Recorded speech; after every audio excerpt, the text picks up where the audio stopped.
ኦሮሚያ ባንክ የቢዝነስ ዘገባ ስፖንሰራችን ነው። እናመሰግናለን። እንደምን ዋላችሁ ተመልካቾች። ከዜና ኢትዮጵያ የሰዓቱን የቢዝነስ ዘገባዎች ይዘን ቀርበናል። ሆናቸው ታየ ነኝ። በአዲስ አበባ ሚሊኒየም አዳራሽ እየተካሄደ የሚገኘው የኢድ ኤክስፖ ለሙስሊሙ ማህበረሰብ ምቹ የመገበያያ መድረክ መፍጠሩ ተገለጸ። በኤክስፖው ከበዓል ጋር የተያያዙ የተለያዩ ምርቶችም ለግብይት ቀርበዋል። መቅደስ እንዳለ በሚሊኒየም አዳራሽ የተከፈተው የኢድ ኤክስፖ በርካቶችን እያገበያየ ዛሬም ቀጥሏል። ልዩ የማፍጠሪያ ምግብ አይነቶች፣ ለሙስሊሙ ማህበረሰብ የሚሆኑ አልባሳትን ጨምሮ በርከት ያሉ ምርቶች በኤክስፖ ለግብይት ቀርበዋል። ኢቢሲም ተዘዋውሮ ያነጋገራቸው ነጋዴዎች ኤክስፖ የገበያ እድላቸውን እንዳሰፋላቸው ገልጸውልናል። የዱባይ አባያ ይባላል። ማቴሪያሉ ራሱ ለየት ያለ ነው። እነሱ ያውቁታል። በቃ ማቴሪያሉ የታወቀ ነው። ቢዝነስ ካርዳችንን እንሰጣቸዋለን። ያለን ሱቆችን ብራንቹን እንነግራቸዋለን። የት ነው አቅራቢያው ብሎ ይጠይቁናል። ዘን እንነግራቸዋለን። ያለንበት ስፍራ ይመጣሉ። የቡና ፍሬ ዘይት ይዘናል። የሞሪንጋ ፍሬ ዘይት ይዘናል። ጥሬ ቡናም ዘይት ይዘናል። እነዚህ ለስኪን ለፊታችን ኬር ናቸው። የተለያዩ ሰዎች ይመጣሉ። እዚህ ጥሩ አዳዲስ መረጃዎችን በደንብ ኤክስፕሌን አድርገን እንሰጣቸዋለን። እዚህ አመት የኛ ብራንድ ኢሜጅ ሳውዲ ላይ ነው የሚሰራው። ከሳውዲ ብራንድ ይዘን መጣን። ሽቶ ስለ ኤር ፍሬሽ ሁሉም ጠረን የሚይዝ ነገር ሰርተናል። አሁን ለምሳሌ ሽቶቹ የሴቶች ወደ 20 አይነት ምናምን አለ። ሎንግ ላስቲንግ ናቸው፣ ኳሊቲ ናቸው። አሁን ለምሳሌ እንደምታዩ ፍሬሽ አለን። የቤት ሶፋ፣ መጋረጃ፣ ለአልጋ፣ ለቁም ሳጥን ኬሚካል የለውም፣ አልኮሆል የለውም። ስለዚህ ምንም ጉዳት አይመጣም ለሶፎቹ፣ ለጨርቆቹ ነገር። እኛ ሱቅ ያለው የተወሰነ ነው ሰው እዛ ታርጌት አድርጎ ነው የሚመጣ። ግን እዚህ ከሁሉም ቦታ ከሁሉም ሰፈር ስለሚመጣ አሪፍ ካገኘ ወደ ሱቃችን እንዲመጣ እድል በጣም አሪፍ እድል አለን። ሸማቾች ግብይት ሲፈጽሙ በዛው የበጎ አድራጎት ስራ ላይ የሚሳተፉበት አጋጣሚ መፈጠሩንም ተመልክተናል። በተጨማሪም የተለያዩ አስተማሪና አዝናኝ ውድድሮችና ትዕይንቶች የሚካሄዱበት መድረክም ተዘጋጅቷል። መታችሁ ልጆቻችሁንም መጫወቻ ቦታ አለው። ሰፊ ነው ቦታው። የመኪና ፓርኪንግ የተመቻቸ ነው። በሚሊኒየም ግቢ ውስጥ ኢፍጣርም ከፈለጉ ማፍጠር ይችላሉ። መስገጃም ከፈለጉ መስገጃም ቦታም አለ። ኢድ ኤክስፖ የመገበያያ ኤክስፖ ከመሆኑ በተጨማሪ ኢስላማዊ ቅርሶች፣ ጥንታዊ ጽሑፎች፣ የመገበያያ ሳንቲሞች፣ የጥንታዊ መስጂድ ታሪኮችና ባህላዊ ቅርሶች ለጎብኚዎች ክፍት ሆነዋል። የኢትዮጵያ ንግድ ባንክ ዓለም አቀፍ የፕላስቲክስና ቨርቹዋል የቅድመ ክፍያ ማስተር ካርድን ይፋ አደረገ። ባንኩ ከዓለም አቀፉ የክፍያ ተቋም ማስተር ካርድ ጋር በመተባበር ነው የማስተር ካርድ ቅድመ ክፍያ ስርዓትን በዛሬው ዕለት በይፋ ያስጀመረው።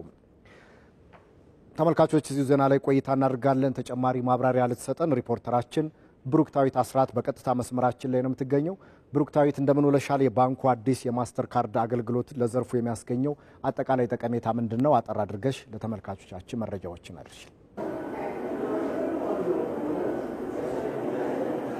አመሰግናለሁ። ሁናቸው እንደምን ውለሃል? እንግዲህ ቀደም ሲል አንተም እንዳነሳው በዛሬው ዕለት የኢትዮጵያ ንግድ ባንክ ከማስተር ካርድ ጋር በመሆን የቨርቹዋልና የፕላስቲክ ካርዶችን የክፍያ አማራጮችን እንግዲህ በይፋ አስጀምሯል። በዛሬው ዕለት እንግዲህ በደንብ በሰፊው በጉዳዩ ላይ በመድረኩ የተነሳው ሀሳቦች እንግዲህ ከቨርቹዋል የክፍያ አማራጭ ጋር በተገናኙ ጉዳዮች ነው። ምክንያቱም አብዛኛው ሀገራት እንግዲህ የማስተር ካርድ ከ200 ሀገራት በላይ በዓለም አቀፍ ደረጃ አገልግሎትን ይሰጣል። ነገር ግን የቨርቹዋል አገልግሎትን ሲጀምር በአፍሪካ ከኢትዮጵያ ንግድ ባንክ ጋር ሲጀምር የቨርቹዋል አገልግሎትን የመጀመሪያው እንደሆነ ነው ያነሳው። እንግዲህ ይህን ካርድ በይፋ ያስጀመሩትም የኢትዮጵያ ንግድ ባንክ ፕሬዝዳንት አቤ ሳኖና የማስተር ካርድ በአፍሪካ ፕሬዝዳንት ማርክ ኤሊየት ናቸው። እንግዲህ በዚህ በማስተዋወቅ መድረኩ ላይ የማስተር ካርድ የቨርቹዋል ካርድ መገበያያ ማለት ነው የዲጂታል ኢትዮጵያን እውን ከማድረግ አኳያ ትልቅ አስተዋጽኦ እንደሚያበረክት ነው የተነገረው። ምክንያቱም ኢትዮጵያ የያዛቻቸው ውጥኖች አሉ።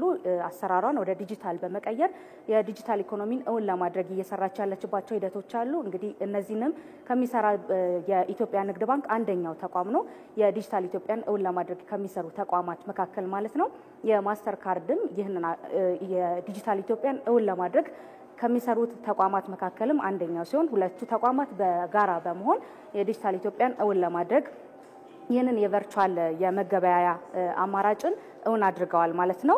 እንግዲህ አገልግሎቱ የደንበኞችን ፍላጎት የሚያሟላና ደህንነቱ የተጠበቀ የፋይናንስ አገልግሎት የሚሰጥበት መድረክ መሆኑ ነው የተነሳው። እንግዲህ በመድረኩ ከዚህ ባሻገርም ለሸማቾችና ነጋዴዎችም ትልቅ የመገበያያ ወይም ደግሞ የክፍያ መድረክ መሆኑም ነው በመድረኩ የተነሳው ማለት ነው። እንዲሁም የአካታችና የበለጸገች አፍሪካን እውን ከማድረግ አኳያም ይህ የቨርቹዋል አገልግሎት ወይም ደግሞ ሁለቱ ተቋማት በጋራ ያስጀመሩት የቨርቹዋል የመገበያያ መድረክ ትልቅ አስተዋጽኦ እንደሚያበረክትም ነው የተነገረው። እንግዲህ ማስተር ካርድ ጋር አብሮ ለመስራትም መፈራረማቸው ማህበረሰቡ በቀላሉ ገንዘብ ማስተላለፍ፣ መቀበል እንዲሁም ደግሞ ክፍያ ለመፈጸም በተሳለጠና ምቹ በሆነ መልኩ እንዲያከናውኑ ጥሩ አማራጭ መሆኑንም የኢትዮጵያ ንግድ ባንክ ፕሬዝዳንት አቤ ሳኖ በመድረኩ አንስተዋል ማለት ነው። እንግዲህ ማስተር ካርድ እንደ ሀገር ያለውን የውጭ ምንዛሬ ችግርን ለመቅረፍ ረገድ አስተዋጽኦ እንደሚያደርግም ነው የተነገረው። እንግዲህ የውጭ ምንዛሬ ገንዘብ ሸክምንም የሚያስቀር ተቋም መሆኑ ነው የተነሳው። እንግዲህ አሰራሮችም ይህንንም በስፋት የሚያሳዩ መሆኑ ነው የተነገረው። እንግዲህ ዋናው ሀሳብ በመድረኩ የተነሱት እንዲሁም ደግሞ የቨርቹዋልና የፕላስቲክ ካርድ በመድረኩ የተዋወቁበት ዋነኛው ዓላማ ይህ ነው ማለት ነው። ብሩክታዊት አስራት በቀጥታ መስመራችን ተገኝተሽ ላደረሽን መረጃ ከልብ አመሰግናለሁ። መልካም ጊዜ ይሁንልሽ። በሀገራችን የኢንዱስትሪ ታሪክ ከ50 ዓመታት በላይ የዘለቀ ልምድ ያለው ዳን ቴክኖክራፍትና ዳን ሊፍት ቴክኖሎጂ ፋብሪካ ከውጭ በከፍተኛ ወጪ ይገቡ የነበሩ ምርቶችን በሀገር ውስጥ እያመረተ ይገኛል። በቅርቡ የኢንዱስትሪ ሚኒስትሩ መላኩ አለበል የጎበኙት ፋብሪካው ከምስረታው አንስቶ በመቶ ሺዎች ለሚቆጠሩ ዜጎችም የስራ ዕድል መፍጠሩ ተገልጿል። ወይንሸት ደጀኔ የዳን ቴክኖክራፍትና ዳን ሊፍት ቴክኖሎጂ ፋብሪካ ከተመሰረተበት 1965 ዓ.ም ጀምሮ ከፋይል ካቢኔት ካዝናና የሆስፒታል አልጋን አንስቶ እስከ ሊፍት ወይም አሳንሰር ድረስ እያመረተ ቆይቷል። ከ31 ዓመት በፊት ነው 1985 ነው የገባሁት። ለምሳሌ ትራፊክ መብራት አዲስ ነበር። ወደሱ አዲስ ለመትከል አዲስ ቴክኖሎጂ ነው ወደዛ ገባው። ከዛም ፈርኒቸር ስራዎች ነበሩ። ስፔሻል የወንበር ስራዎች፣ የካዝና ስራዎች ነበሩ። ወደዛ ገባን። ከዛ ለየት ያለ ማለት ነው። እንደገና ሊፍት ያው አዲስ ነው ጀምረን ጥሩ እንትን ደርሰን እዚህ ደረጃ ላይ ደርሰን ማለት ነው። እኛ ጋር ግን አንደኛ ማቴሪያሉ እዚህ ኢትዮጵያ ውስጥ ነው ያለው፣ ብዙ ችግር የለም። ሁለተኛ ስፔር ፓርት እንደ ልብ እዚህ እናመርታለን፣ የምንጨናንቀው ነገር የለንም። ሶስተኛ ካለው ከህንጻው ጋራ ከሻፍቱ ጋራ ሄደን ዳይሜንሽኑን ለክተን ዋን ቱ ዋን ነው የምንሰራው። እኔ አሁን እዚህ ስገባ ኤሌክትሪካል ተማሪ ነኝ፣ ግን ስለ ሊፍት እውቀቱ የለኝም። የእንትኑ ነው እንጂ ግን ከመጀመሪያ እስከ መጨረሻ ያለውን የሊፍት አካል እንዳቅና እንድሰራበት አድርጎኛል። የሙያ ቤቴ ነው ከልጅነቴ ጀምሬ እስካሁን። ፋብሪካው ከውጭ የሚገቡ ምርቶችን በሀገር ውስጥ በመተካት በኩልም በስፋት እየሰራ እንደሚገኝ ተገልጿል። ተምሬያለሁ። ከተማርኩኝ ለምን የራሴ ስራ አልፈጥርም፣ ለምን ስራ አልፈጥርም የሚለውን አላማ ይዤ ነው የተነሳሁት። ለዚህ ነው እስካሁን ድረስም ሊቆይ የቻለው እንጂ ብዙ ውጭ ሀገር ተመላልሻለሁ። ከልጅነቴ ጀምሬ አሜሪካ ሄዳለሁ፣ በደርግ ጊዜም ሄጃለሁ፣ አውሮፓም ሄዳለሁ። ግን እዛ አልቀረሁም። ተመልሼ ለዚህ ግብአት የሚሆኑትን ይዤ ነው የምመጣው። በ1969 አዲስ ዘመን ጋዜጣ ላይ ወጥቷል። ያ አላማ እስካሁን ድረስ አልተቀየረም። አሁን 26ኛ ዓመታችን ነው። ዳን ቴክኖክራፍት 52ኛ ዓመቱ ነው። በ26 ዓመታችን ውስጥ 25 ዓመት ያደረጉ ሊፍቶች አሉ እዚህ ከተማ ውስጥ። ቦሌ መንገድ ዓለም ህንጻ አለ። ብዙዎቹ ቦሌ መንገድ ያሉት ደሳለኝ ሆቴል አለ። 20 ምናምን 28 ዓመት ያገለገሉ ሊፍቶች አሉ። ስቲል አሁንም ኢንታክት ናቸው። ከዚህ ባለፈ የዳን ቴክኖክራፍትና ዳን ሊፍት ቴክኖሎጂ ፋብሪካ ብቁና የሰለጠነ የሰው ኃይልን በማፍራት ላይ ይገኛል። እኛ ጋር እንዲሰሩ አይደለም፣ እኛ ጋርም ሰርተው ሙያውንም አውቀው ሌሎች ድርጅቶችም እየከፈቱ እየተቋቋመው በዚህ ደረጃ ላይ ስናደርገው በ40ኛው ዓመቱ ላይ ከ250 ሺህ ሰው በላይ የስራ ዕድል ፈጥረናል። አሁን በደረስንበት በ52ኛ ዓመት ከ360 ሺህ በላይ የስራ ዕድል ተፈጥሯል። አብዛኛዎቹ ሊፍት ሰራለሁ ካለሽ ከዳን የወጣ ሰው ነው።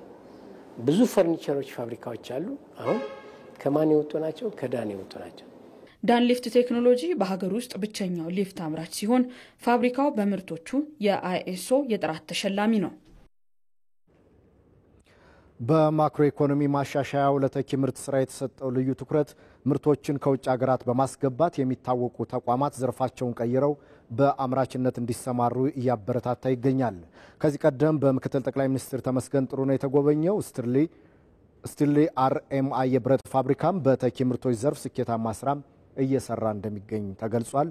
ኤዶም አማረ ተጨማሪ አላት። ከቁርጥራጭ ብረቶች ጀምሮ እስከ ህንጻ የሚገነቡባቸው የተለያዩ የብረት አይነቶች የሚፈበርክ ፋብሪካ ውስጥ ነው የሚገኘው። እዚህ አጠገቤ ደግሞ ኢንጂነር ናሆም የሜንቴኒንግ ፕላንት ኃላፊ ይገኛሉ። ከቁርጥራጭ ብረቶች ጀምሮ እስከ መጨረሻው የፋብሪካው የብረት ውጤት ድረስ ያለው ሂደት ምን ይመስላል የሚለውን ቅኝት ልናደርግ ነው። አብራችሁን ቆዩ። የሜልቲንግ ፕሮሰስ ዋናው ግብአቱ የስክራፕ ብረቶች ናቸው። እነዚህ የስክራፕ ብረቶች ከተለያየ አይነት የሃውስሆልድ፣ የማሽነሪ፣ የአውቶሞቢል ከተለያዩ አይነት ፓርቶች ላይ ተሰብስበው የሚመጡ የብረት አይነቶች ናቸው። እነዚህ የተሰበሰቡ ብረቶችን የተለያዩ አይነት ፕሮፐርቲ ያላቸው ማቴሪያሎች በመለየት ለፕሮሰስ እናዘጋጃቸዋለን ማለት ነው። በኋላ የምንመለከተው ጋሪ ላይ እስከ 5 ቶን የሚሆን ብረት የመጫን አቅም ያለው ጋሪ ሲሆን ይህንን ብረት ወደ ፈርነሶቻችን እየወሰድን እናቀልጣለን ማለት ነው። እዛ ጋር የምንመለከተው የማቅለጫ ፈርነስ 15 ቶን የማቅለጥ አቅም አለው። በአንድ ጊዜ 15 ቶን ወይም 15 ኪሎ ግራም ብረት የማቅለጥ አቅም አለው። የሚጠቀመው የኤሌክትሪክ ኢነርጂ ነው። ከቀለጠ በኋላ በዓለም አቀፍና በሀገር አቀፍ ደረጃ የተቀመጠ የኬሚካል ኮምፖዚሽን ስታንዳርድ አለ። ይህ ፕሮሰስ ከዚህኛው ወደሚቀጥለው ስቴጅ የሚሄድባቸው ኦክሲላሪ ኢኩዊፕመንቶች አሉን። ለምሳሌ በፊት ለፊት በኩል 40 ቶን ክሬን አለ። የቀለጠውን ብረት ትራንስፖርት እያደረግን የሚፈለገውን ኮምፖዚሽን ካገኘን በኋላ ሲሲኤም ላይ የካስቲንግ ስራ ይሰራል ማለት ነው። የቀለጠው ብረት ፕሮሰሱን ጨርሶ ሙሉ ለሙሉ በሚፈለገው ቴምፕሬቸር ከሆነልን በኋላ በዚህ ኮንትሮል ሩም አማካኝነት ቴምፕሬቸሩን ያንዳንዱን ዳታዎች ሞኒተር አድርገን ከጨረስን በኋላ በኤሌክትሮድ አማካኝነት የብረቱን ፒዩሪቲ ኮምፖዚሽኑ ተስተካክሏል፣ ውስጡ የብረት ኮንቴንት የሌላቸው ወይም ስላግ የምንላቸው ኮንቴንቶች አሉ። ያንን በሙሉ ፒዩሪፋይ የማድረግና የምንፈልገው የሙቀት ደረጃ ላይ ለካስቲንግ የምንፈልገው የሙቀት ደረጃ ላይ የማድረስ ስራ የምንሰራው እዚህ ላድን ፈርነስ ወይም ኤልኤፍ የምንለው ቦታ ላይ ነው ማለት ነው። በኋላ የምንመለከተው የሲሲኤም ወይም ደግሞ ኮንቲኒየስ ካስቲንግ ማሽን የምንለው ሲሆን ይሄ የካስቲንግ ሜተድ ነው። የቀለጠን ብረት ወደ ሶሊድነት የምንቀይርበት ወይም ወደ ጠጣር ፎርም የምንቀይርበት ቴክኖሎጂ ነው። የቀለጠውን ብረት ትራንስፖርት እያደረግን ወደ ቢሌትነት ኮንቨርት የምናደርገው ያንን የቀለጠ ብረት ወደ ቢሌትነት ኮንቨርት የምናደርገው እዚህ ሲስተም ላይ ነው ማለት ነው። ከልብ ነው የማመሰግነው። ቆንጆ ገለጻን ያደረክልን። የቀለጠው ቁርጥራጭ ብረት እዚህ ቦታ ላይ ደግሞ መጥቶ አገልግሎት ላይ ወደሚውል ብረት ይቀየራል የሚለውን ደግሞ እንግዲህ ወደ ውስጥ ገብቼ የሚሆነው ከዛ ቀጥሎ ያለው ደግሞ ቢሌት ይወጣል። ቢሌት የሚባለው ትላልቅ ግንዲል ላይ መስለው ቅድም ያየሽው ብረት ከመጣ በኋላ በተለያየ ያመርታል። አንደኛው 5.5 ስታፋ የሚባለው ይሄ ማለት ነው። ይሄንን ያመርታል። ቀጥሎ ከባለ 8 ጀምሮ 10፣ 12፣ 14፣ 16፣ 18፣ 20 እስከ 24 ድረስ ያሉት ዲያሜትር ያላቸው ብረቶችን ያመርታል ማለት ነው። ይሄ ፋብሪካ በጣም የተለየ የሚያደርገው እጅግ ሌተስትና ቴክኖሎጂካሊ ደግሞ ስንመለከተው በጣም ኮምፒውተራይዝድ የሆነ ፋብሪካ ነው። አይሶ ሰርቲፋይድ የሆነ ድርጅት ስለሆነ በዛ መሰረት ደረጃውን የጠበቀ ምርት እያመረትን ለገበያ እናቀርባለን ማለት ነው።